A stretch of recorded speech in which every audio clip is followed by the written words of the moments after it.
আসসালামু আলাইকুম। বাবুল্যান্ডের ওয়ারি ব্রাঞ্চে কিন্তু এই ট্রেনটা খুবই পপুলার, তাই এবার যেই জায়ান প্রথমেই একদম ফার্স্ট সিটটায় বসে পড়েছিল, কোনো বাড়ি ড্রাইভিং সিটে বসার চান্সই পায় না। তো এইবারের মতো প্রথমবার ড্রাইভিং সিটে বসার চান্স পেয়েছিল, এজন্য সে খুবই খুশি ছিল। বাবুল্যান্ডের কিন্তু সবচেয়ে ছোট আমার মনে হয় এই ব্রাঞ্চটাই, ওয়ারি ব্রাঞ্চটাই, কারণ এখানে ট্রেনের এই স্পেসটার জন্য ওদের বাকি সব অ্যাক্টিভিটিসই একটু কমে গিয়েছিল। বাবুল্যান্ডের এই ব্রাঞ্চটায় গেলে আমার ছেলে সবচেয়ে বেশি পছন্দ করে এই ট্রেনের অ্যাক্টিভিটি, দেন ও সবচেয়ে বেশি যেটা পছন্দ করে সেটা হচ্ছে এই জাম্পিং অ্যাক্টিভিটি, মানে এই ট্র্যাম্পোলিনের অ্যাক্টিভিটিটাও খুবই লাইক করে। তো যাই হোক, আমরা প্রতিবারের মতো অনেক খেলাধুলা করে বাবুল্যান্ডে খুবই খেলাধুলা করে আমরা চিন্তা করলাম কোথায় খেতে যাওয়া যায়।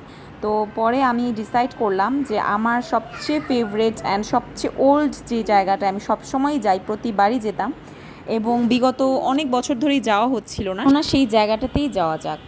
তো যেই ভাবনা সেই কাজ, তাই প্রতিবারের মতো এবারও চলে গেলাম। আর যেই আমরা অর্ডার দিয়ে দিয়েছিলাম পাস্তা অ্যান্ড লেমনেড, যেটা আমি বিগত অনেক বছর ধরেই খাচ্ছিলাম। আর ওদের এই পাস্তাটা, এটা পাস্তা বারবিকিউ নিয়েছিলাম, এটা খুবই মজা বেকড পাস্তা।